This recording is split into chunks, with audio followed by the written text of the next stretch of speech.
Sir 1 minute sir 1 minute. అలాగే అందరికీ కూడా నమస్కారాలు. ఇవాళ బీసీలందరూ కూడా ఎన్డీఏ కూటమితో ఉన్నారని ఇవాళ అన్న చెప్పడం జరిగింది. ఎట్టి పరిస్థితిలో ఈ జగన్మోహన్ రెడ్డి ఈ 5 ఏళ్లలో బీసీలు వాడుకున్నాడు తప్పితే వాళ్ళకి ఎప్పుడు కూడా మంచి పని చేసి ఇక్కడ కనపడలేదు. ఇవాళ మీరు ఆలోచిస్తే బీసీలు నా ఎస్టీలను మాట్లాడుతున్నాను.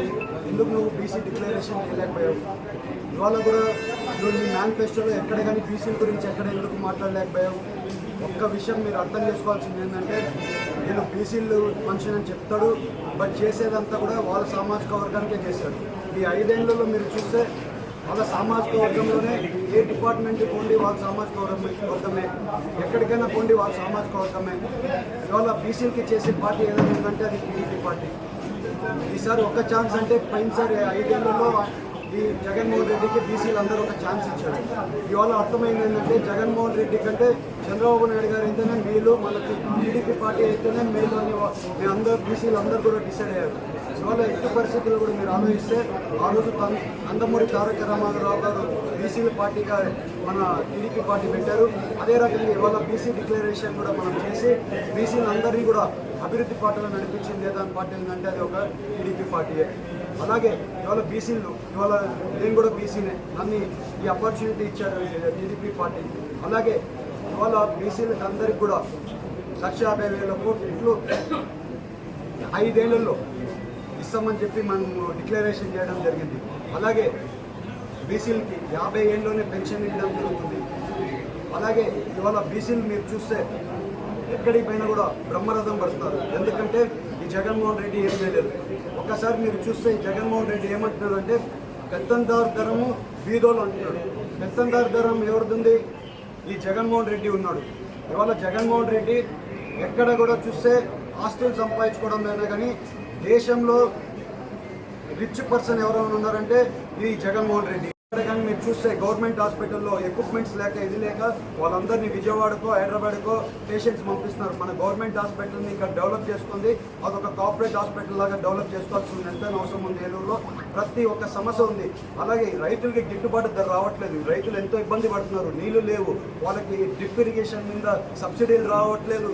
ఎక్కడ కానీ బోర్లు వేస్తే బోర్లకి కరెంట్ ఉండడం లేదు. ఎక్కడైనా ఈ అక్కువ రైతులు ఉన్నారు, వాళ్ళకైతే ట్రాన్స్ఫార్మర్లు ఇది ఉంది. ట్రాన్స్ఫార్మర్ రేట్లు ఇవాళ ₹1,00,000 మా గవర్నమెంట్ ఇస్తుంటే ఇవాళ ట్రాన్స్ఫార్మర్లు ఎక్కడికి పోయినా కూడా ₹4,00,000. రైతులు చాలా ఇబ్బందుల్లో ఉన్నారు మన ఏలూరు పార్లమెంట్లో. మేము అదందరికీ తెలుపుకుంటున్నాం. ఈసారి వచ్చేది టీడీపీ గవర్నమెంటే. మీరు అందరూ కూడా మమ్మల్ని ఆశీర్వదించండి. ఈసారి ఎట్టి పరిస్థితుల్లో మన పార్లమెంట్ని అభివృద్ధి పాటలో నడిపించుకుంటామని తెలుపుకుంటూ, ఈసారి అందరూ కూడా బీసీలు అందరూ కూడా ఈసారి టీడీపీ పార్టీకి సపోర్ట్ చేస్తున్నారు. అందరికీ కృతజ్ఞతలు తెలుపుకుంటూ నమస్కారం. పోరాటం ఇవాళ మీరు గుర్తుపెట్టుకోవాలి. బీదోళ్ళకి బాగా చేస్తే నాకు ఓటేయమంటున్నాడు. మీ ఇంట్లో మంచి పని జరిగితే ఓటేయమంటున్నాడు. జగన్మోహన్ రెడ్డి ఇంట్లోనే మంచి పని జరిగింది, ఆయనకే మంచి పని జరిగింది. ఎందుకంటే ఇవాళ తాడపల్లిలో ఒక ఇల్లు, వైజాగ్లో ఒక ఇల్లు, బెంగళూరులో ఒక ఇల్లు, హైదరాబాద్లో ఒక ఇల్లు, అలాగే కడపలో ఒక ఇల్లు, ఇన్ని ఇల్లు ఆయన ఇల్లు బాగుపడింది. అదే మీరు ఇవాళ చూస్తే బీదోళ్ళకి ఏం జరిగింది? ఇల్లు ఇచ్చాడు. ఒక సెంట్లో ఇల్లు ఇచ్చి ఏం చేశాడు? ఒక మంచం కూడా పెట్టడం లేదు ఆ సెంట్ ఇంట్లో. పడుకోవడానికి ఒక 4 పడుకోవాలంటే ఆ ఇంట్లో పడుకోలేరు, వంట వండుకోవాలంటే వండుకోలేరు. ఎవరింట్లో మంచి జరిగిందండి? ఈ జగన్మోహన్ రెడ్డి పోయినసారి చెప్పిన హామీలన్నీ కూడా అన్ని అబద్ధాలే.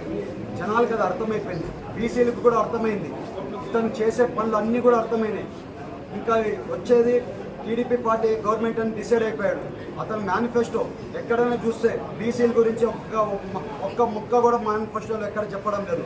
ఇవాళ మేము మా మేనిఫెస్టో చూస్తే ప్రతి వర్గానికి ప్రతి ఒక్కరికి కూడా బీసీ డిక్లరేషన్లో ప్రతి ఒక్కరికి న్యాయం జరుగుతుంది.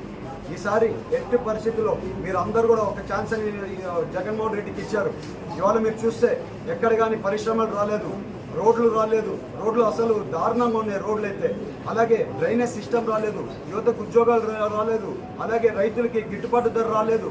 ఇవన్నీ చూసుకుంటే మన రాష్ట్రం ఎక్కడికి వెళ్ళిపోతుందంటే 20 ఏళ్ళు వెనకాలకి వెళ్ళిపోయింది. ఇవాళ భూమి ధరలు వేరే రాష్ట్రాలతో పోల్చుకుంటే మన భూమి ధరలు ఎంతో తక్కువగా వెళ్ళిపోయాయి. ఇవాళ కూడా మనం ఇవాళ కూడా అలర్ట్ అయ్యి టీడీపీ పార్టీని గెలిపించుకోకపోతే మన భూములు కూడా లాక్కుండేది. ఈ చట్టం తీసుకొని వచ్చారు, ల్యాండ్ యాక్ట్ తీసుకొని వచ్చారు. మన భూములు కూడా లాక్కోవడానికి, మన ఆస్తులు కూడా లాక్కోవడానికి రెడీ అయిపోయాడు ఈ జగన్మోహన్ రెడ్డి. ఇతను ఒక పెద్ద క్రిమినల్. మీరు అందరూ ఆలోచించుకోండి. ఎట్టి పరిస్థితిలో మనం వచ్చే 5 ఏళ్లలో పోలవరం ప్రాజెక్ట్ కట్టుకోవాల్సిన అవసరం ఎంతైనా ఉంది. పోలవరం ప్రాజెక్ట్ కడతాం, అలాగే R&R ప్యాకేజ్ ఇస్తాం, అలాగే ఇల్లు కట్టి R&R ప్యాకేజ్ ఇచ్చి వాళ్ళ ఇల్లుకి షిఫ్ట్ చేసి పోలవరం డ్యామ్ కంప్లీట్ చేస్తాం.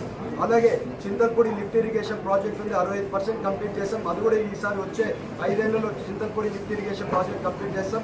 అలాగే ఇవాళ ఏలూరు ఉంది, ఏలూరులో